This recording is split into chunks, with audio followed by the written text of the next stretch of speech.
तो second part of video में हम देख रहे हैं एमएससी रिसेप्टर्स। तो बेसिकली एचएलए कॉम्प्लेक्स का जो जीन होता है वो कंसिस्ट क्या करता है, major histo it consist of major histocompatibility regions होता है, ठीक है ना, जो कि कोड करता है एमएससी प्रोटीन के लिए। और एचएलए क्या है, बेसिकली ह्यूमन ल्यूकोसाइट एंटीजन है और ये कहाँ पे लोकेटेड होता है, short arm of chromosome number 6 पे। अब अगर हम एचएलए कॉम्प्लेक्स की बात करते हैं तो एचएलए कॉम्प्लेक्स में क्या होता है, इसमें 3 रीजन होता है, ठीक है। एचएलए कॉम्प्लेक्स में 3 रीजन होता है। एक होता है एमएससी 1 रीजन, ठीक है, इसमें क्या होता है हैला ए बी सी जी, ठीक है, क्या होता है एचएलए ए बी एंड सी जी, वो ये कोड करता है एमएससी 1 प्रोटीन के लिए, ठीक है। एचएलए कॉम्प्लेक्स जो क्या होता है एमएससी 1 रीजन होता है, उसमें 3 रीजन में से एक रीजन, उसमें से क्या होता है एचएलए ए बी सी जी होता है कि कोड करता है एमएससी 1 प्रोटीन के लिए, ठीक है।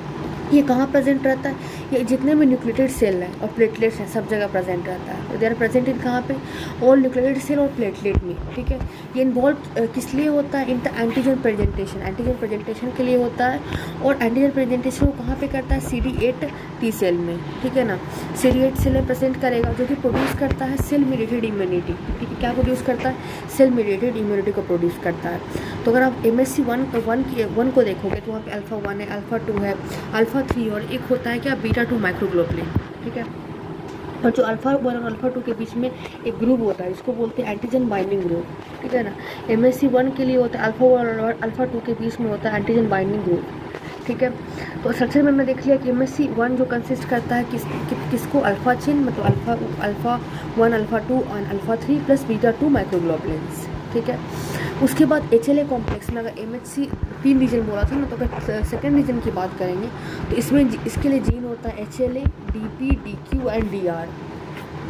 तो इसके लिए क्या क्या जीन होता है, HLA, DP, DQ और DR, और ये MSC 2 प्रोटीन को कोड करेंगे, जैसे MSC 2 रिसेप्टर को कोड करेंगे, ठीक है। ये प्रेजेंट कहाँ पे होता है, एंटीजन प्रेजेंटिंग सेल में ही सिर्फ होता है, ठीक है। Present only in the antigen presenting cell, ठीक है। ऑल्सो क्या इन्वॉल्व करता है एंटीजन प्रेजेंटेशन को, ये क्या करेगा, और CD4 टी सेल प्रेजेंट करेगा और सेल मेडिएटेड इम्यूनिटी या फिर ह्यूमरल इम्यूनिटी को प्रेजेंट करेगा। और सेल मेडिएटेड इम्यूनिटी कैसे देगा, TH1 CD4 टी सेल से, और ह्यूमरल इम्यूनिटी कैसे देगा, TH2 CD4 टी सेल से, ठीक है। फिर हम लोग स्ट्रक्चर की बात करेंगे ऑफ MSC 2 प्रोटीन की, तो इसमें क्या होता है अल्फा 1 होता है, बीटा 1 होता है और अल्फा 2 होता है, बीटा 2 होता है। अल्फा 1 और बीटा 1 के पास में क्या होता है, एंटीजन बाइंडिंग ग्रुप होता है, ठीक है ना। और ये है अल्फा चेन में क्या हो गया, अल्फा 1 अल्फा 2, बीटा चेन में हो गया बीटा 1 और बीटा 2। और यहाँ पे क्या है, एंटीजन बाइंडिंग ग्रुप कौन कौन सा है, अल्फा 1 और बीटा 1 के बीच में है, ठीक है ना। उसके बाद आता है एचएलए कॉम्प्लेक्स में, एक जीन कॉम्प्लेक्स में आता है MSC 3 रीजन, ठीक है। क्या करता है, कोड करता है फिर कॉम्प्लीमेंट फैक्टर्स के लिए, इसको बोलते हैं प्रोटीन। इट कोड्स फॉर किसके लिए, कॉम्प्लीमेंट फैक्टर या फिर इसको बोलते हैं प्रोटीन्स। क्या के लिए क्या कोड करता है, कोड फॉर कॉम्प्लीमेंट फैक्टर या फिर प्रोटीन। और ये कोड करता है TNF अल्फा एंड बीटा, किसके लिए कोड करता है, TNF अल्फा एंड बीटा के लिए। और इन्वॉल्व किस में होता है, इम्यून रिस्पॉन्स में, ठीक है ना। वेदर मतलब कभी ये इनेट भी होंगे और कभी ये एक्यूट भी होगी, ठीक है। एचएलए कॉम्प्लेक्स में क्या है, जीन कॉम्प्लेक्स, इसमें क्या होता है MSC 3 रीजन होता है, तो ये कोड करता है कॉम्प्लीमेंट फैक्टर या फिर प्रोटीन के लिए। इसमें एक TNF पार्ट होता है अल्फा एंड बीटा, ये इन्वॉल्व होता है इम्यून रिस्पॉन्स में, ठीक है ना। वेदर इनेट होता है और एक्यूट होता है। तो एचएलए कॉम्प्लेक्स में जो MSC 3 रीजन है क्या वो कंप्लीट कर रहा है, कॉम्प्लीमेंट फैक्टर को और प्रोटीन को, और किसको, TNF अल्फा और बीटा को। और इन्वॉल्व होता है इम्यून रिस्पॉन्स में, मतलब कि वेदर एक्यूट में होता है या फिर इनेट में होता है, ठीक है। उसके बाद कॉम्प्लीमेंट की बात करेंगे तो इसमें जो प्रोटीन होता है वो प्रेजेंट होता है इनएक्टिव फॉर्म में, ठीक है। कॉम्प्लीमेंट में जो प्रोटीन होता है किस में प्रेजेंट होता है, इनएक्टिव फॉर्म में रहता है। That is series of complement occur, मतलब वेन एक्टिवेटेड मतलब सीरीज ऑफ कॉम्प्लीमेंट होता है जब एक्टिवेट होता है, और एंटीजन एंड एंटीबॉडी कम्प्लेक्स बनता है, ठीक है। तो कॉम्प्लीमेंट में क्या है, प्रोटीन है जो कि प्रेजेंट रहता है इनएक्टिव फॉर्म में, और जब एक्टिवेटेड होता है तो सीरीज ऑफ कॉम्प्लीमेंट अकर होता है और एंटीजन एंटीबॉडी कॉम्प्लीमेंट बनता है, ठीक है। टाइप ऑफ कॉम्प्लीमेंट में क्या होगा, तो कॉम्प्लीमेंट में क्या होता है, प्रोटीन प्रेजेंट रहता है इनएक्टिव फॉर्म में, लेकिन कॉम्प्लीमेंट होता है और एक्टिवेट होता है, उसके बाद एंटीजन एंटीबॉडी कम्प्लेक्स बनता है, ठीक है। अगर हम लोग कॉम्प्लीमेंट की टाइप देखेंगे, एक होता है क्लासिकल कॉम्प्लीमेंट पाथवे, एक होता है अल्टरनेट कॉम्प्लीमेंट पाथवे, एक होता है लेक्टिन कॉम्प्लीमेंट पाथवे। जो क्लासिकल कॉम्प्लीमेंट पाथवे है ये सिर्फ एक्वायर्ड इम्यूनिटी में होता है, ठीक है। और अल्टरनेट कॉम्प्लीमेंट पाथवे और लेक्टिन कॉम्प्लीमेंट पाथवे ये इनेट इम्यूनिटी में भी होता है, ठीक है। तो क्लासिकल कॉम्प्लीमेंट पाथवे की बात करेंगे तो एंटीजन और एंटीबॉडी कम्प्लेक्स बनेगा, ठीक है ना। और अल्टरनेट कॉम्प्लीमेंट पाथवे में सिर्फ एंटीजन और लेक्टिन कॉम्पोनेंट पाथवे में सिर्फ एंटीजन, मतलब एंटीजन, ठीक है। तो क्लासिकल कॉम्प्लीमेंट पाथवे में क्या हुआ, एंटीजन और एंटी मतलब जब एक्वायर्ड पाथवे हुआ तो एंटी एंड एंटीबॉडी कॉम्प्लेक्स बना और C1 मतलब एक्टिवेशन हुआ, विद एक्टिवेशन C1 से एक्टिवेशन हुआ। और अल्टरनेट कॉम्प्लीमेंट पाथवे में एंटीजन हुआ जो कि C3 कॉम्प्लीमेंट एक्टिवेट हुआ, और लेक्टिन कॉम्प्लीमेंट पाथवे में एंटीजन जो कि C4 कॉम्प्लीमेंट को एक्टिवेट कर दिया, और C1 कॉम्प्लीमेंट, C3 कॉम्प्लीमेंट और C4 कॉम्प्लीमेंट सब जाकर कि एक जगह जाकर के कॉम्प्लीमेंट पाथवे बनाता है, इसको बोलते हैं C3, ठीक है ना। कॉमन कॉम्प्लीमेंट पाथवे C3 बनाता है, ठीक है। और एक्टिवेशन होता है of complement, series of complementation reaction होता है, ठीक है ना। एक्टिवेशन होता है C3 कॉम्प्लीमेंट पाथवे का और सीरीज ऑफ कॉम्प्लीमेंट रिएक्शन होता है, और फाइनली क्या बनता है C5B, C6, C7 and C8 and C9, जिसको बोलते हैं MSC, membrane associated complex, membrane attack complex, ठीक है। 5B, 6, 7, 8, 9 जाके सब एक्टिवेट हुआ था और मैक बनाता है मेम्ब्रेन अटैक कॉम्प्लेक्स, और वो क्या कॉज करवाता है, साइटोलाइसिस, ठीक है। जो कि अटैक मतलब ये मेम्ब्रेन अटैक कॉम्प्लेक्स क्या करता है, अटैक करता है सेल मेम्ब्रेन को। ये हमने देखा इनिशियल इंट्रोडक्शन।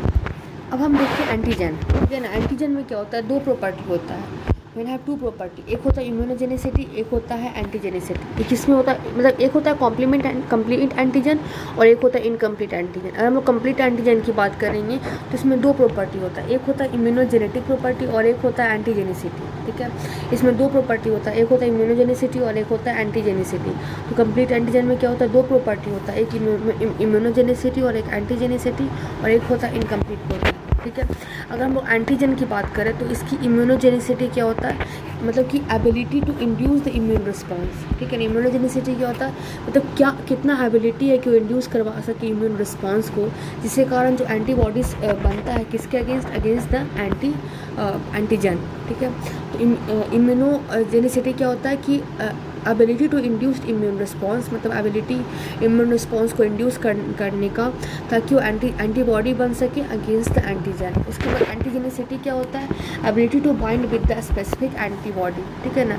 मतलब कि कितना एबिलिटी टू बाइंड किसी स्पेसिफिक एंटीबॉडी से बाइंड करने की कितनी एबिलिटी है, उसको बोलते हैं एंटीजेनिसिटी, ठीक है। उसके बाद एक होता है इनकम्प्लीट एंटीजन। तो दो टर्म आ गए एंटीजन के लिए, एक होता है इम्यूनोजेनिसिटी और एक होता है एंटीजेनिसिटी। इम्यूनोजेनिसिटी मतलब कि कितना उसके पास कैपेबिलिटी है कि जिससे एंटीबॉडी फॉर्म हो रहा है एंटीजन के अगेंस्ट, और एंटीजेनिसिटी की कितना ability to bind with the specific antibody. एक होता है इनकम्प्लीट एंटीजन जिसको हम बोलते हैं हैप्टेन, ठीक है। जो इनकम्प्लीट एंटीजन होता है उसको हैप्टेन बोलते हैं। इसके अंदर कोई भी इम्यूनोजेनिसिटी नहीं होता है, ठीक है। मतलब इसके अंदर मतलब हम लोग किसी भी एंटीजन को दो ही बेसिस पे हम लोग डिफाइन करेंगे, एक इम्यूनोजेनिसिटी और एक एंटीजेनिसिटी, ठीक है। मतलब कि जो इनकम्प्लीट एंटीजन होता है उसके अंदर एबिलिटी नहीं होता है कि इंड्यूस कर सके इम्यून रिस्पॉन्स को, जिसके कारण एंटीबॉडीज बन सके, ठीक है। तो इम्यूनोजेनिसिटी नहीं होता, एंटीजेनिसिटी प्रेजेंट होता है, मतलब कि वो एंटीबॉडी स्पेसिफिक एंटीबॉडी के पास मतलब जाके बाइंड कर पाता है, ठीक है। एंटीजेनिसिटी प्रेजेंट होता है, ओके। अब इसमें बेसिकली क्या होता है, हेप्टेन जो होता है उसके अंदर कॉन्जुगेट होता है, कॉन्जुगेट उससे होता है प्रोटीन जिसको बोलते हैं कैरियर, ठीक है। और ये इंड्यूस करवाता है इम्यूनोजेनिसिटी को। मतलब कि अगर हेप्टेन में कॉन्जुगेटेड हेप्टेन है, ठीक है ना, तब उसको हम लोग बोलेंगे कंप्लीट एंटीजन, ठीक है। तो हेप्टेन में अगर कॉन्जुगेशन हुआ तो उसमें प्रोटीन बना, ठीक है, और वो इंड्यूस करता है इम्यूनोजेनिसिटी को। उसके बाद ये हो गया एक, ठीक है, इनकम्प्लीट एंटीजन के। Third is the T cell dependent antigen. तो अभी तक हमने क्या क्या देख लिया, एंटीजन देख लिया, ठीक है, इनकम्प्लीट एंटीजन देख लिया। अब हम देखेंगे टी सेल डिपेंडेंट एंटीजन, ठीक है। एंटीजन है उसको किसने दिया, APC ने उसको प्रेजेंट किया, उसने पजेस किया एंटीजन को और प्रेजेंट किया एंटीजन टू B सेल, ठीक है ना। तो APC ने क्या किया, पसेस किया एंटीजन को और उसने प्रेजेंट किया एंटीजन को टू टी सेल के पास, टी सेल के पास, फिर B सेल के पास, टी सेल के पास पहले प्रेजेंट किया, और टी सेल ने उसको प्रेजेंट किया B सेल में, ठीक है ना। और B सेल का क्या होता है, नॉर्मल एक्टिवेशन होता है B सेल का। B सेल में क्या होता है, there is normal activation of B cell, ठीक है ना। अब B सेल जो होता है कन्वर्ट कर जाता है इन फॉर्म ऑफ एंटीबॉडी, ठीक है ना। B सेल अब उसके बाद किस में कन्वर्ट होता है, एंटीबॉडी में, और वो नॉर्मल इम्यून रिस्पॉन्स देता है। तो टी सेल डिपेंडेंट एंटीजन में क्या हुआ, एंटीजन है उसको किसने प्रेजेंट किया, APC ने प्रेजेंट किया, APC ने पसेस किया एंटीजन को, ठीक है ना, उसको प्रेजेंट किया टी सेल पे, टी सेल ने फिर B सेल पे प्रेजेंट किया, और B सेल में क्या होता है, नॉर्मल एक्टिवेशन हुआ था B सेल का, और वो कन्वर्ट हुआ था एंटीबॉडी में, जिससे कि नॉर्मल इम्यून रिस्पॉन्स आता है। उसके बाद सेकेंड में फोर्थ में आता है टी सेल इंडिपेंडेंट एंटीजन। ठीक, एंटीजन जो होता है एंटर करता है डायरेक्टली, ठीक है ना, कैसे, by the B cell receptor के थ्रू। ठीक है, एंटीजन यहाँ पे कैसे डायरेक्टली रीच किया, बी सेल रिसेप्टर के थ्रू, कहाँ पे, बी सेल में। ठीक है ना, बी सेल की अगर बात करें तो no normal activation but polyclonal activation. B cell का कोई भी नॉर्मल एक्टिवेशन नहीं होता है, बट क्या होता है, पॉलीक्लोनल एक्टिवेशन होता है। तो एंटीजन क्या हुआ, इंटर किया directly by the B cell के रिसेप्टर पे, और बी सेल पे क्या हुआ, कोई भी नॉर्मल एक्टिवेशन नहीं होता है, बट पॉलीक्लोनल एक्टिवेशन होता है। ठीक है, अब बी सेल जो है उस क्या बनाया, एंटीबॉडी बनाया। ठीक है ना, और एंटीबॉडी फिर क्या दिखाया, एक्सगरेटेड इम्यून रिस्पॉन्स। ठीक है, और ये क्या करता है, डैमेज करता है होस्ट को भी। ठीक है, बी सेल क्या बनाया, एंटीबॉडी जो कि एक्सगरेटेड इम्यून रिस्पॉन्स को शो किया, जो कि डैमेज करता है होस्ट को भी। ठीक है, अब इसके बाद होता है सुपर एंटीजन। अगर हम लोग सुपर एंटीजन की बात करें तो ये एंटीजन होता है, उसको भी एपीसी प्रेजेंट करता है। ठीक है ना, अब एपीसी जो होता है उसके, अब एपीसी जो है उस पर एमएससी रिसेप्टर होता है, और एमएससी रिसेप्टर में क्या होता है, there is alpha chain and beta chain. ठीक है ना, अब क्या होगा कि ये तो हमने देखा कि एपीसी के ऊपर एमएससी के ऊपर अल्फा और बीटा चेन है। ठीक है ना, उसके बाद टीसीएल, उसके बाद उसकी एपीसी जो है टीसीएल के पास आएगा, और टीसीएल के पास टीसीएल रिसेप्टर होएगा। ठीक है ना, तो एमएससी जो है टीसीएल रिसेप्टर से बात करता है। ओके, अब एपीसी में क्या होता है कि कोई भी सुपर एंटीजन में क्या होता है, there is no processing of antigen, कोई भी प्रोसेसिंग नहीं होता है एंटीजन को। एज जो एंटीजन होता है डायरेक्टली बाइंड करता है कहाँ पे, to the lateral side of the beta chain of MSC receptor. ठीक है, यहाँ पे। ठीक है, तो कोई भी प्रोसेसिंग नहीं होता है एंटीजन का, क्यों, क्योंकि एंटीजन जो है डायरेक्टली बाइंड करता है कहाँ पे, lateral side of the beta chain of MSC receptor, और डायरेक्टली बाइंड कर जाता है कहाँ पे, टी सेल रिसेप्टर पे। ठीक है ना, तो नो प्रोसेसिंग नहीं होता है एंटीजन का, क्योंकि एंटीजन जो होता है डायरेक्टली बाइंड करता है कहाँ पे, lateral side of the beta chain of MSC receptor, और डायरेक्टली बाइंड करता है टी सेल के रिसेप्टर पे। ठीक है ना, उसके बाद क्या होता है, बीटा सेल एक्टिवेट होता है and there is polyclonal activation of the B cell. ठीक है, बीटा सेल एक्टिवेट होता है and there is polyclonal activation of beta cell, और फिर बीटा सेल क्या बनाया, एंटीबॉडी बनाया, मोर नंबर एंटीबॉडी। ठीक है ना, इस और जो एंटीबॉडी बना मीन्स इसका ग्रेटेड इम्यून रिस्पॉन्स। ठीक है, ये सिर्फ और सिर्फ एंटीजन को किल नहीं करेगा बट ऑल्सो डैमेज टिश्यू। ठीक है, ग्रेटेड इम्यून रिस्पॉन्स मतलब क्या हुआ कि सिर्फ एंटीजन को नहीं किल करेगा, this will also damage the tissue. अब उसके बाद फोर्थ में क्या, हेट्रोफाइल एंटीजन। तो हेट्रोफाइल एंटीजन की बात करेंगे तो बेसिकली इसमें क्या होता है कि जो दो ऑर्गेनिज्म होता है वो शेयर करता है सेम एंटीजन। हेट्रोफाइल एंटीजन मतलब क्या हुआ, दो ऑर्गेनिज्म है जो शेयर करता है सेम एंटीजन को। जैसे एप्स्टीन बार वायरस हो गया और आरबीसी सीप हो गया। कौन कौन से, एप्स्टीन बार वायरस और आरबीसी सीप दोनों के दोनों सेम एंटीजन को पोसेस करते हैं। ठीक है ना, तो क्या होता है, इंपॉर्टेंस इज दैट कि एंटीबॉडी जो होता है बनता formed of Epstein Barr virus also attack RBC. ठीक है ना, तो जो इंपॉर्टेंस क्या है, जो एंटीबॉडी जो बनता है, ठीक है ना, formed to Epstein Barr virus, वो ऑल्सो अटैक कर देता है आरबीसी का। ठीक है, ये प्रिंसिपल है किसका, पाउ बनेल टेस्ट का। ठीक है ना, कि हमने आरबीसी के सिप ऐड किया, नॉट एप्स्टीन बार वायरस, क्योंकि हेट्रोफाइल एंटीजन है, क्योंकि दोनों ऑर्गेनिज्म सेम एंटीजन को पोसेस करते हैं। ठीक है, तो मतलब कि तो इससे हमें ये पता चला जब एक्सपेरिमेंट में हम डालते हैं कि जो एंटीबॉडी जो एप्स्टीन बार वायरस को अटैक कर रहा है वो आरबीसी को भी अटैक कर रहा है। ठीक है, तो इसमें क्या होता है कि जो पॉल बनेल टेस्ट है that is of heterophile agglutination test. उसके बाद है सेल्फ एंटीजन। तो all the antigen form by the host body. ठीक है ना, सेल्फ एंटीजन मतलब क्या हुआ, all the antigen that is form by the host body, और कोई भी इम्यून रिस्पॉन्स नहीं आता है अगेंस्ट द सेल्फ एंटीजन। ठीक है, सेल्फ एंटीजन के अगेंस्ट नहीं आएगा। उसके बाद सिक्वेस्टर्ड सेल्फ एंटीजन, इसका मतलब क्या होता है, इसका मतलब होता है this is hidden from the host immune system. ठीक है ना, सिक्वेस्टर्ड सेल्फ एंटीजन मतलब क्या है, this is hidden from the host immune system, मतलब immune system does not recognise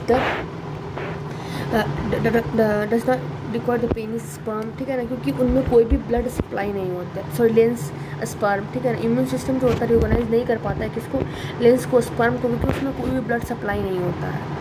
ठीक है, तो इसका मतलब क्या है, ये होस्ट इम्यून सिस्टम से हिडन रहते हैं, तो इम्यून सिस्टम जो होता है नहीं रिकॉग्नाइज करता है ऐसे लेंस को, स्पर्म को, क्योंकि उसमें कोई भी ब्लड सप्लाई नहीं होता है। उसके बाद होता है नॉन सिक्वेस्टर्ड सेल्फ एंटीजन, इसका मतलब होता है कि नॉट हिडन। ठीक है। Not hidden from immune system recognize कर लेता है देम एज सेल्फ एंटीजन, ठीक है। नॉन सीक्वेस्टेड सेल्फ एंटीजन मतलब क्या होता है, हिडन नहीं होता है, इम्यून सिस्टम जो होता है रिकॉग्नाइज कर लेता है उन लोगों को कैसे एज ए सेल्फ एंटीजन। उसके बाद होता है फॉरेन एंटीजन, ठीक है। ऑल द एंटीजन जो कि एंटर करते हैं होस्ट में, ठीक है। अभी हमने क्या क्या देख लिया, उन्होंने कहा सेल्फ एंटीजन, देन सीक्वेस्टर्ड एंटीजन जो कि होस्ट से हिडन होता है, स्पर्म और लेंस की बात करेंगे तो उसमें कोई ब्लड सप्लाई नहीं होता। उसके बाद होता है नॉन सीक्वेस्टर्ड सेल्फ एंटीजन, ये हिडन नहीं होता है, ठीक है। इम्यून सिस्टम रिकॉग्नाइज कर लेता है सेल्फ एंटीजन। उसके बाद फॉरेन एंटीजन, जितने भी एंटीजन एंटर करते हैं होस्ट में other than self antigen, immune system जो होता है उसको रिकॉग्नाइज कर लेता है और प्रोड्यूस करता है इम्यून रिस्पॉन्स को, ठीक है। फॉरेन एंटीजन में क्या है, इम्यून सिस्टम उसको रिकॉग्नाइज कर लेता है और प्रोड्यूस करता है इम्यून रिस्पॉन्स को। फॉरेन एंटीजन जितने भी एंटीजन इंटर करते हैं होस्ट में other than the self antigen, ठीक, इम्यून सिस्टम रिकॉग्नाइज कर लेते हैं और प्रोड्यूस करते हैं इम्यून रिस्पॉन्स को, ठीक है। उसके बाद एंटीबॉडी, अब हम लोग एंटीबॉडी के बारे में देखते हैं। तो एंटीबॉडी की अगर हम लोग बात करेंगे तो इनमें 2 टर्मिनल्स होते हैं, ठीक है ना, 2 टर्मिनल होते हैं। एक होते हैं अमीनो टर्मिनल जहाँ पे एंटीजन बाइंडिंग साइट होता है, और एक होता है कार्बोक्सिल बाइंडिंग साइट, ठीक है ना। पहले तो एंटीबॉडी में क्या होता है, 2 आइडेंटिकल हेवी चेन होते हैं और 2 लाइट चेन होते हैं, ये तो ठीक है। अब 2 टर्मिनल होते हैं, एक होते हैं amino that is the antigen binding site, और एक होता है carboxy that is the cell binding site, ठीक है ना। अब यहाँ पे हमने एंटीबॉडी का स्ट्रक्चर देख रहे हैं, ठीक है ना। ऊपर में होता है दैट इज़ द ऊपर में ये लाइट चेन है, ये लाइट चेन है, और लाइट चेन एक लाइट चेन है, और मतलब यहाँ पे एक लाइट चेन है और एक हैवी चेन है, और एक लाइट चेन और हैवी चेन के बीच में क्या है, वेरिएबल रीजन, जिसको हम लोग बोलते हैं फैब फ्रेगमेंट, ठीक है ना। और लाइट चेन के नीचे में जो सल्फाइड बॉन्ड है उसके ऊपर से थोड़ा सा और नीचे पूरा तक उसमें होता है कांस्टेंट रीजन, जिसको बोलते हैं एफसी फ्रैगमेंट। ऊपर होता है फैग फ्रैगमेंट, नीचे होता है एफसी फ्रैगमेंट, ठीक है। और जो फैग फ्रेगमेंट होता है उसको बोलते हैं वेरिएबल रीजन, ठीक है। फैग फ्रेगमेंट को क्या बोलते हैं, वेरिएबल रीजन बोलते हैं, और एफसी फ्रेगमेंट को क्या बोलते हैं, कांस्टेंट रीजन बोलते हैं, ठीक है। और हिंज रीजन आप कैसे याद रखोगे कि जितने भी डाइसल्फाइड बॉन्ड है हिंज के ऊपर आते हैं, उसके बाद आता है हिंज रीजन, ठीक है। और हिंज रीजन में हिंज रीजन हो गया, और जो नीचे वाला हेवी चेन है वहाँ पे एक आता है कॉम्प्लीमेंट बाइंडिंग साइड, ठीक है। क्या आता है, कॉम्प्लीमेंट बाइंडिंग साइड, और नीचे में फिर COO- आता है, जिसको यहाँ पे ये सेल बाइंडिंग साइट है, और ऊपर में ये NH4 जो आप देख रहे हो ये क्या एंटीजन बाइंडिंग साइट है, जिसको बोलते हैं पैराटॉप, और इसको वो नीचे वाले को बोलते हैं एपिटॉप, ठीक है ना। तो आपने क्या क्या देख लिया एंटीबॉडी में, ऊपर में NH4 जहाँ पे है, जहाँ ऊपर में वो क्या कौन सा साइट है, एंटीजन बाइंडिंग साइट है, इसको बोलते हैं पैराटॉप। एक लाइट चेन होता है, एक हैवी चेन होता है, उन दोनों को बीच में बनाता है वेरिएबल रीजन, इसको फैब फ्रैगमेंट बोलते हैं। और उसके नीचे वाला होता है कांस्टेंट रीजन, जिसको हम लोग बोलते हैं एफसी फ्रैगमेंट बोलते हैं, ठीक है ना। जो डाइसल्फाइड्स जो होते हैं उसके नीचे में हिंज रीजन होते हैं, ठीक है ना। और जो एफसी फ्रैगमेंट होते हैं वो क्या होते हैं, कांस्टेंट रीजन होते हैं, और फैब फ्रैगमेंट जो होते हैं वो वेरिएबल रीजन होते हैं, ठीक है। और जो नीचे में होता है कॉम्प्लीमेंट बाइंडिंग साइट होता है, और COO- क्या होता है, सेल बाइंडिंग साइट होते हैं। इंजाइम जो कि एक्ट करता है ऑन द एंटीबॉडी, ठीक है ना। तो इसमें एक होता है, सबसे पहले हम देखोगे कि पैपिन इंजाइम होता है, ठीक है ना। ये क्लीव करता है एंटीबॉडी को कहाँ पे, हिंज रीजन में। हिंज रीजन में अगर तोड़ेगा तो क्या होगा, एक नीचे एफसी रीजन आएगा और 2 फैग फ्रेगमेंट आता है, तो 2 फ्रैग और एक एफसी। तो हम लोग बोलते हैं कि जब पैपिन इंजाइम देते हैं तो 3 फ्रैगमेंट मिलता है, एक एफसी और 2 फैग, ठीक है। अगर हम लोग पेप्सिन देते हैं तो ये क्लीव करता है एंटीबॉडी को कहाँ पे, बिलो द हिंज रीजन के बिलो में। तो यहाँ पे एक फ्रैगमेंट मिलता है फैब, ठीक है ना, इसको बोलते हैं FAB का होल स्क्वायर, और FC इसको लोग फ्रैगमेंट नहीं बोलते क्योंकि इसमें कोई भी SS ब्रिज नहीं होता है, तो ऐसा बोल सकते हो FAB मतलब 2 FAB रीजन मिलता है। उसके बाद होता है एंटीजेनिक डिटर्मिनेंट्स ऑफ एंटीबॉडी, ठीक है। तो इसमें एक होता है आइसोटिपिक डिटर्मिनेंट। क्या होता है, आइसोटिपिक डिटर्मिनेंट होता है जिसको हम लोग क्लासीफाई करते हैं इनटू आइसोटाइप्स, ठीक है। तो क्या है, आइसोटिपिक डिटर्मिनेंट है जिसको हम लोग क्लासीफाई किसमें की, आइसोटाइप में की है, ठीक है ना। तो आइसोटाइप्स कैसे बनता है, they are form due to variation in the constant region of both heavy chain and light chain. तो आइसोटिपिक जो डिटर्मिनेंट है उसको क्लासीफाइड किसमें करते हैं, इनटू द आइसोटाइप। तो isotypic determinant this is classified into the isotype. जो isotype जो बनता है क्यों बनता है, due to the variation in the constant region of both heavy chain and light chain, ठीक है। वेरिएशन होता है हैवी चेन में, ठीक है ना। और पांच टाइप ऑफ हैवी चेन बनता है, 5 क्लासेस। इसमें होता है एक IgG वाला, IgA वाला, IgM, IgD, IgE, ठीक है ना। Alpha, mu, delta, epsilon, gamma, ठीक है ना। आइसोटिपिक डिटर्मिनेंट में क्या है, मतलब कि एंटीजेनिक डिटर्मिनेंट में सबसे पहले होता है आइसोटिपिक डिटर्मिनेंट, जो कि क्लासिफाइड into आइसोटाइप्स, मतलब कि आइसोटाइप बनता है कैसे, ड्यू टू वेरिएशन होता है कहाँ पे, constant region of the both heavy chain and light chain. तो वेरिएशन कहाँ पे होता है, the constant region of heavy chain and light chain. Variation होता है हैवी चेन में, 5 टाइप ऑफ हैवी चेन बनता है, 5 class, that is the gamma means that is IgG, alpha that is IgA, mu में M की तरह आ रहा है ना, उल्टा म्यू ऐसे होता है, M ऐसे होता है, तो म्यू मतलब IgM, डेल्टा मतलब D, IgE मतलब एप्सिलॉन। ये हैवी चेन की बात कर रहे हैं, ठीक है। ये क्लास या फिर आइसोटाइप हो गया। तो हम जो IgG, IgA, IgM, IgD और IgE जो हम लोग पढ़ते हैं वो बेसिकली हम लोग वेरिएशन हेवी चेन के अकॉर्डिंग पढ़ते हैं, क्लास आइसोटाइप, ठीक है। उसके बाद लाइट चेन में 2 आता है, कप्पा एंड डेल्टा, ठीक है। ये बोथ लाइट चेन जो होता है डज नॉट प्रेजेंट होता है। उसके बाद ये तो हमने देख लिया। फर्स्ट का ए में क्या होता है, इडियोपैथिक डिटर्मिनेंट, जिसको हम लोग बोलते हैं इडियोटाइप, ठीक है। क्या पढ़ने जब देखने जा रहे हैं, इडियोटिपिक डिटर्मिनेंट, जिसको बोलते हैं इडियोटाइप। ये क्यों होता है, due to variation in the variable region of heavy chain and light chain. Idiotypic determinant क्यों होता है, इडियोटाइप्स के कारण होता है, and it occur due to variation in the variable region of heavy chain and light chain, ठीक है। तो यहाँ पे हमने वेरिएशन किस में देखा था, constant region of both heavy chain and light chain. यहाँ पे क्या है, due to the variation in the variable region of heavy chain and the light chain, and इसको बोलते हैं आइडियोटिपिक डिटर्मिनेंट। तो इडियोटिपिक डिटर्मिनेंट क्या है, that is the idiotype due to variation in the variable region of heavy chain and light chain. क्या हुआ, due to the variation in the variable region of the heavy chain and the light chain. उसके बाद हमने देखने जा रहे हैं IgG। तो IgG क्या होता है, बेसिकली एक मोनोमर होता है, ठीक है ना, जिसका हाईएस्ट सीरम कॉन्सेंट्रेशन होता है, हाईएस्ट सीरम में कॉन्सेंट्रेशन होता है, और इसमें लीस्ट कार्बोहाइड्रेट कंटेंट होता है। तो IgG क्या होते हैं, एक मोनोमर है, ठीक है, जिसमें जो कि हाईएस्ट सीरम कॉन्सेंट्रेशन मतलब IgG का होता है, और इसमें लीस्ट कार्बोहाइड्रेट कंटेंट है, ठीक है ना, कार्बोहाइड्रेट कंटेंट बहुत कम है। इसका फंक्शन क्या होता है, ये फिक्स करता है कॉम्प्लीमेंट को, ठीक है ना, दिस फिक्सेस द कॉम्प्लीमेंट, और इम्यूनिटी ये कॉम्प्लीमेंट को फिक्स करता है, और इम्यूनिटी टू द बॉडी मतलब कि क्रॉस करता है प्लासेंटा को, and this cause the precipitation of neutralisation antigen and antibody reaction, ठीक है। तो इसका फंक्शन क्या होता है, ये फिक्स करता है कॉम्प्लीमेंट को, इम्यूनिटी को बॉडी के लिए मतलब कि क्रॉस करता है प्लासेंटा को, और प्रेसिपिटेशन करता है और न्यूट्रलाइजेशन करता है एंटीजन एंड एंटीबॉडी रिएक्शंस को, ठीक है। क्योंकि IgG क्या हो गया, एक मोनोमर है, ठीक है ना, इसमें हाईएस्ट सीरम कंसंट्रेशन होता है और लीस्ट कार्बोहाइड्रेट कंटेंट होता है। फंक्शन क्या होता है, फिक्स करता है कॉम्प्लीमेंट को, और ये इम्यूनिटी टू द बॉडी मतलब कि क्रॉस प्लासेंटा को क्रॉस करता है, and it cause precipitation and neutralisation of antigen and antibody reaction. इसके बाद 4 सब क्लास होते हैं IgG के, IgG1, IgG2, IgG3, IgG4। IgG2 जो होता है प्लासेंटा को क्रॉस नहीं करता, IgG4 जो है ये कॉम्प्लीमेंट को फिक्स नहीं करता। तो IgG2 क्या होता है, प्लासेंटा को क्रॉस नहीं करता है, IgG4 क्या होते हैं, कॉम्प्लीमेंट को फिक्स नहीं करता है। तो IgG का 4 सब क्लास होता है, IgG1, IgG2, IgG3, IgG4। IgG2 जो होता है वो क्रॉस नहीं करता है प्लासेंटा को, IgG4 जो होता है कॉम्प्लीमेंट को फिक्स नहीं करता है, ठीक है। अब IgA की बात करें तो 2 तरह के होते हैं, एक होते हैं ब्लड IgA और एक होता है सिक्रेटरी IgA। तो IgA में क्या है, 2 तरह का होता है, ब्लड IgA और सिक्रेटरी IgA। अगर ब्लड IgA है ये प्रोड्यूस किससे होता है, बाय द प्लाज्मा सेल, और ये किस में चेंज होता है, मोनोमर में, ठीक है। तो ब्लड IgA किससे प्रोड्यूस होता है, जैसे प्रोड्यूस बाय प्लाज्मा सेल, और उसमें चेंज होता है मोनोमर में। सिक्रेटरी IgA क्या है, ये सिक्रेट होता है म्यूकस से, म्यूकस सेल ऑफ एपिथेलियम, किसके, रेस्पिरेटरी ट्रैक्ट, GIT गट के, ठीक है ना, इसको बोलते हैं लोकल इम्यूनिटी, ठीक है ना। तो सिक्रेट कैसे होते हैं, mucus cell of epithelium of the respiratory tract, GIT gut, क्योंकि होता है लोकल इम्यूनिटी। और ये क्या बना देता है, डाइमर, इसको बोलते हैं J चेन, जो कि होल्ड टुगेदर मतलब डाइमर बनाते हैं, और that is hold together by the J chain, ठीक है। तो IgA 2 तरह का होता है, एक ब्लड IgA होता है जो कि प्रोड्यूस कौन करता है, प्लाज्मा सेल, उसका मोनोमर होता है।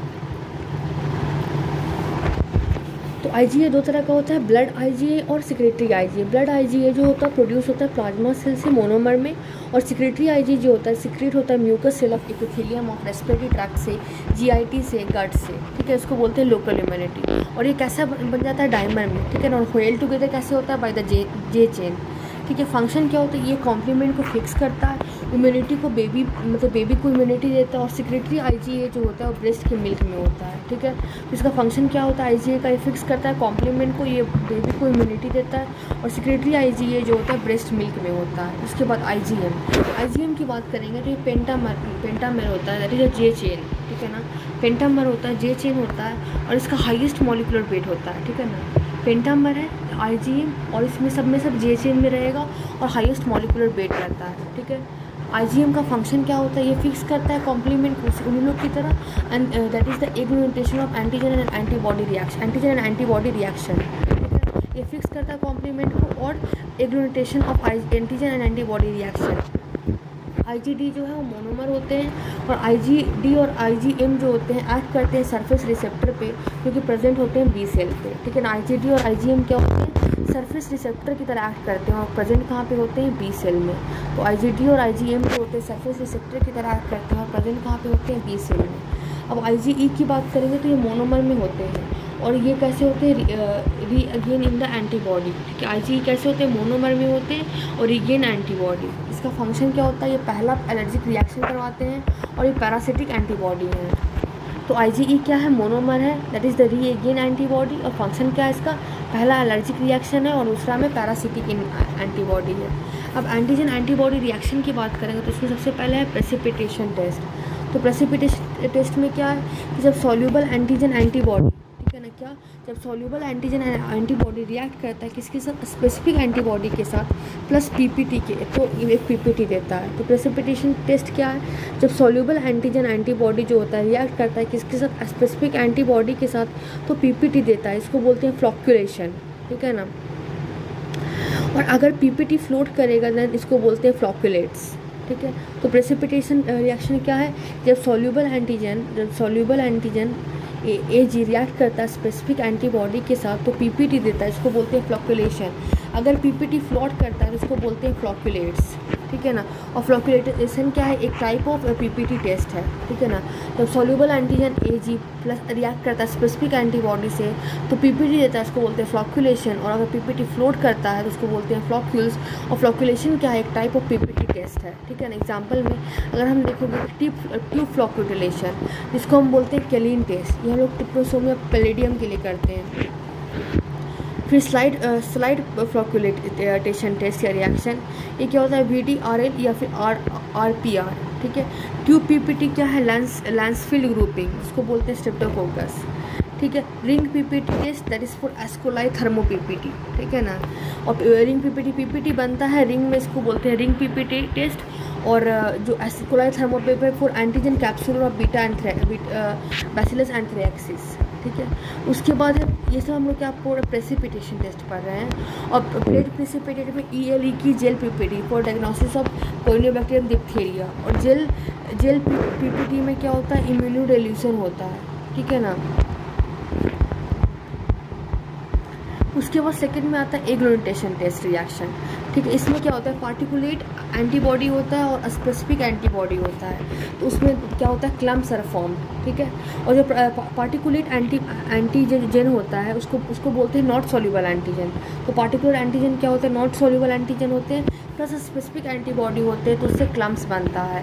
एग्जाम्पल क्या है, बिडाल एग्लूटिनेशन टेस्ट, ये किसके लिए हम लोग करते हैं, साल्मोनेला के लिए, ठीक है। तो इसमें क्या किए होंगे हम लोग, पार्टिकुलेट एंटीजन ले लिए होंगे, सॉल्यूबल एंटीजन नहीं है। अब उसके लिए हम लोग स्पेसिफिक एंटीबॉडी ले लिया, बिडाल टेस्ट के लिए साल्मोनेला का एंटीजन ले लिया, अब उसके लिए स्पेसिफिक एंटीबॉडी है वो लिया और उससे क्लम्प्स बनता है। बिडाल टेस्ट स्टैंडर्ड एग जिसको हम लोग करते हैं ब्रूसेला के लिए, ठीक है ना। स्टैंडर्ड एग्लूटिनेशन टेस्ट ब्रूसेला के लिए, माइक्रोस्कोपी एग्लूटिनेशन टेस्ट इसके लिए हम लोग करते हैं लेप्टोस्पाइरल के लिए, लेटेस्ट एग्लूटिनेशन टेस्ट हम लोग कैप्सूल के लिए करते हैं, ठीक है। फिर है हेट्रोफाइल एग्लूटिनेशन, तो EBC के लिए हम EBV के लिए क्या करते हैं, पॉल बर्नेल टेस्ट। रिकेट्सिया के लिए हम लोग करते हैं बेल फेलिक्स टेस्ट। माइकोप्लाज्मा के लिए कोल्ड एग्लूटिनेशन, और माइकोप्लाज्मा के लिए हम लोग स्ट्रेप्टोकोकल AAG भी करते हैं, ठीक है। तो क्या क्या हो गया, बिडाल एग्लूटिनेशन साल्मोनेला के लिए, स्टैंडर्ड एग्लूटिनेशन ब्रूसेला के लिए, माइक्रोस्कोपिक एग्लूटिनेशन हेप्टोस्पाइरल के लिए, लैटिस एग्लूटेशन कैप्सूल के लिए, हेट्रोफ्लाइट एग्लूटेशन में अगर हम इप्सिन बार वायरस की बात करें तो पॉल बर्नेल टेस्ट होता है, रिकेट्सिया के लिए वेल फ्लिक्स होता है, और माइकोप्लाज्मा के लिए कोल एग्लूटेशन होता है, और माइकोप्लाज्मा के लिए एक और होता है स्ट्रेप्टोकोकल होता है, ठीक है ना।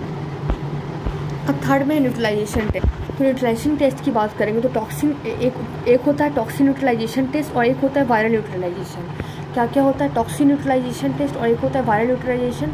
टॉक्सिन न्यूट्रलाइजेशन टेस्ट में क्या होता है, टॉक्सिन जो होता है न्यूट्रलाइज हो जाता है, ठीक है ना। मतलब टॉक्सिन न्यूट्रलाइज होता है, मतलब कि हम लोग यूज़ करते हैं एंटी टॉक्सिन को, ठीक है। हम लोग क्या यूज़ करते हैं एंटी टॉक्सिन को, जैसे कि वैगलर्स रिएक्शन, ठीक है ना। एक टॉक्सिन अल्फा टॉक्सिन लेते हैं हम लोग, किसी क्लोस्ट्रीडियम परफेरेंजेंस का, ये न्यूट्रलाइज कर देता है किसके एक्शन ऑफ टॉक्सिन को, बट ये प्रेसिपिटेट नहीं कर पाता एग्लूटिनिन को, ठीक है। अगर हम लोग वायरल न्यूट्रलाइजेशन की बात करें तो न्यूट्रलाइजिंग हम लोग करते हैं एंटीबॉडी अगेंस्ट वायरस। कोई भी पीपीटी नहीं बनता, कोई भी एग्लूटिन नहीं बनता। Example is PRNT, that is plaque reduction neutralisation test. तो न्यूट्रलाइजेशन टेस्ट में क्या हुआ, एक हो गया टॉक्सिन न्यूट्रलाइजेशन टेस्ट, एक हो गया viral neutralisation. Toxin neutralisation test जो इसमें टॉक्सिन न्यूट्रलाइज हो जाता है, ठीक है ना। हम लोग इसमें एंटीटॉक्सिन यूज़ करते हैं। क्या यूज़ करते हैं? एंटीटॉक्सिन यूज़ करते हैं। एग्जांपल इस रेगुलर रिएक्शन, जैसे अल्फा टॉक्सिन क्लोस्ट्रीडियम परफेरेंजेंस का, वो प्रेसिपिटेट न्यूट्रलाइज कर देता है किसको, एक्शन ऑफ टॉक्सिन को, बट प्रेसिपिटेट नहीं करता है एग्लूटिनिन को, एंटीटॉक्सिन को, ठीक है। उसके बाद क्या है, वायरल न्यूट्रलाइज कर देता है एंटीबॉडी को, ठीक है ना, अगेंस्ट वायरस। कोई पीपीटी नहीं बनता है, कोई भी एग्लूटेशन नहीं बनता है, ठीक है। एग्जाम्पल इस PRNT, प्लैग रिडक्शन न्यूट्रलाइजेशन टेस्ट। अब फोर्थ में है इम्यूनोएसे। इम्यूनोएसे की बात करेंगे तो इसमें आता है ELISA, that is enzyme linked immunosorbent assay, इसको बोलते हैं एलाइजा। टाइप्स ऑफ एलाइजा में देखोगे तो एक डायरेक्ट एलाइजा होता है, एक इनडायरेक्ट एलाइजा होता है, सैंडविच एलाइजा होता है, ठीक है। तो अगर डायरेक्ट एलाइजा की बात करेंगे तो इसमें क्या, डायरेक्ट एलाइजा जो होता है डिटेक्ट करता है किसको, एंटीजन को। डायरेक्ट एलाइजा क्या करता है, डिटेक्ट करता है, एंटीजन को डिटेक्ट करता है, ठीक है। तो डायरेक्ट एलाइजा क्या करता है, एंटीजन को डिटेक्ट करता है। अनकोटेड माइक्रोलेटर प्लेट होता है, स्मॉल बेल होता है, जिसको बोलते हैं माइक्रोलेटर प्लेट, ठीक है ना। इसमें क्या होता है, बेसिकली 96 बेल्स होते हैं, ठीक। क्या होता है, माइक्रोलेटर प्लेट होता है, इसमें क्या होता है, छोटे छोटे बेल्स होते हैं, 96 बेल होते हैं, जो कि अनकोटेड रहते हैं, ठीक है। हम लोग इसमें ऐड करते हैं सैंपल एंटीजन के, ठीक है ना। तो माइक्रोलीटर प्लेट है, इसमें 96 बेल होते हैं, छोटे छोटे अनकोटेड होते हैं। इसमें हमने सैंपल ऐड किया एंटीजन। अब इसमें हम लोग antibody coated with enzyme add करते हैं। क्या ऐड करते हैं, add antibody which is coated with enzyme, ठीक है ना। मतलब कि हम सैंपल में हम लोग स्पेसिफिक एंटीजन है, एंटीबॉडी, तो उसमें पास आउट नहीं होगा, ठीक है ना। इसमें पहले एंटीजन हमने, उसके बाद हमने उसमें पास आउट किया, तो अगर कोई एंटीजन है फिर एंटीबॉडी है तो उसमें पास आउट नहीं होगा, और उस, ठीक है ना। ये हो गया डायरेक्ट एलाइजा। इनडायरेक्ट एलाइजा में क्या होता है, और ये वाइस वर्सा होता है, मतलब कि अगर हमने एंटीबॉडी रखा तो ऊपर से एंटीजन देंगे तब उसमें भी, ठीक है ना। जैसे इनडायरेक्ट एलाइजा की बात करेंगे तो ये यूजली किसको डिटेक्ट करता है, एंटीबॉडी को डिटेक्ट करता है, ठीक है ना। ऐसे बेल्स लिया माइक्रोलीटर वाला, फिर से बेल कोट कर देंगे एंटीजन से, ठीक है ना। हम लोग ऐड करेंगे sample, that is the antibody, ठीक है ना। तो ये ऐड किया सैंपल तो एंटीबॉडी, मतलब कि एंटीबॉडी, हम फिर उसके बाद हम लोग एंटीबॉडी डाल देंगे, ठीक है ना। मतलब कि एंटीबॉडी के अगेंस्ट एंटीबॉडी डाल देंगे, ठीक है ना। और हम लोग जो कि कोटेड रहेगा एंजाइम के साथ, फिर हम लोग बॉस अबे धो देंगे, ठीक है। फिर इसमें क्या होगा कि अगर सैंपल कंटेन करेगा एंटीबॉडी तो ये अटैच होगा कोटेड एंटीजन से, ठीक है ना। देन उससे फिर एंटीबॉडी मतलब कि अटैच्ड होगा और फिर वो धुलेगा नहीं, ठीक है। तो बॉस अबे का कॉन्सेप्ट ये होता है, और एंजाइम का कंसेप्ट अभी हम लोग सब कुछ पढ़ेंगे तो उसमें क्लियर हो जाएगा। उसके बाद आता है सैंडविच एलाइजा। इसका मतलब क्या होता है, ये डिटेक्ट करता है एंटीजन को, ठीक है ना। माइक्रोलीटर प्लेट जो होता है वो किससे कोटेड रहता है, ये भी ये एंटीजन को, ठीक है ना, एंटीबॉडी से कोटेड रहता है। हमने सैंपल डाला जिसमें एंटीजन होता है, ठीक है ना, एंटीजन होता है। अब फिर हमने एंटीबॉडी डाला, ठीक है, जिसमें एंजाइम होता है। अब उसके बाद हमने उसको वॉश कर दिया, ठीक है। अब हमें जानना है कि we need to know whether enzyme level antibody is still there और नॉट। इसके लिए हम लोग टेस्ट करते हैं, इसलिए तो एंजाइम डालते थे। तो अभी हम देखेंगे एंजाइम प्लस सबस्ट्रेट, ठीक है ना, क्रोमोजोम कम्प्लेक्स बनाता है जो कि प्रोड्यूस करता है कलर, ठीक है। तो एंजाइम प्लस सबस्ट्रेट जो होता है रिएक्ट करता है और वो क्या करता है, एक्टिवेट कर देता है क्रोमोजोम कम्प्लेक्स को, और वो कलर प्रोड्यूस करता है। एंड जो कलर प्रोड्यूस करता है that is measured by spectrophotometer, ठीक है। एंजाइम में क्या हो जाएगा, जैसे HRP, इसको बोलते हैं हॉर्स रैडिस पेरोक्सिडेज, ठीक है, HRP इसको बोलते हैं, हॉर्स रैडिस पेरोक्सिडेज। और जो सबस्ट्रेट होता है कौन सा होता है, H2O2। ये एक्टिवेट कर देता है किसको, TMB, that is type methyl benzidine, ठीक है ना, और जो कि प्रोड्यूस करता है कलर को। उसी तरह से ALP अल्कलाइन फॉस्फेटेज जो होता है और रिएक्ट करता है प्लस PNPP, जिसको बोलते हैं पैरा नाइट्रोफिनाइल फॉस्फेटेज, ये क्रोमोजेन होता है, ठीक है ना, और वो प्रोड्यूस करता है PNPP, ठीक है ना, जो कि मतलब कि क्रोमोजोम सबस्ट्रेट प्रोड्यूस करता है कलर को, तो हमें क्रोमोजोम ऐड करने की ज़रूरत नहीं पड़ती है, ठीक है। तो क्या क्या हमने देखा कि HRP या हॉर्स रैडिस पेरोक्सिडेज प्लस H2O2 वो एक्टिवेट किसको कर देता है, TMBP को, और प्रोड्यूस करता है कलर, ठीक है ना। ALP that is alkaline phosphate plus paranitrophenyl phosphate chromosome होता है ये, ठीक है ना। यहाँ पे क्रोमोजोम सबस्ट्रेट की तरह है, तो कलर प्रोड्यूस हुआ था, इसलिए हम मतलब नहीं ऐड कर रहे हैं, ठीक है। तो PNP प्रोड्यूस हो जाता है। उसके बाद इम्यूनोफ्लोरेसेंट एसिड, ठीक है ना। अब हमने एक पहले देखा मतलब कि अब हम लोग देखने जा रहे हैं, इसमें हमने इतना देखा एंजाइम एलाइसा देख लिया हमने। अब हम लोग देखने जा रहे हैं इम्यूनोफ्लोरेसेंट एसिड, ठीक है। तो इम्यूनोफ्लोरेसेंट एसिड में क्या बोलता है, डायरेक्ट जो होता है डायरेक्ट एंटीजन को डिटेक्ट करने वाला, ठीक है ना। तो जैसे अनकोटेड स्लाइड है, इस पर एंटीजन है, ठीक है ना, और अनकोटेड स्लाइड है, इस पर एंटीजन है, और antibody coated with the fluorescent dye, ठीक है ना, स्मीयर सैंपल, इसमें एंटीजन होते हैं। और इनडायरेक्ट में क्या है, नीचे में एंटीजन है, हमने ऐड किया सैंपल में एंटीबॉडी, ठीक है ना,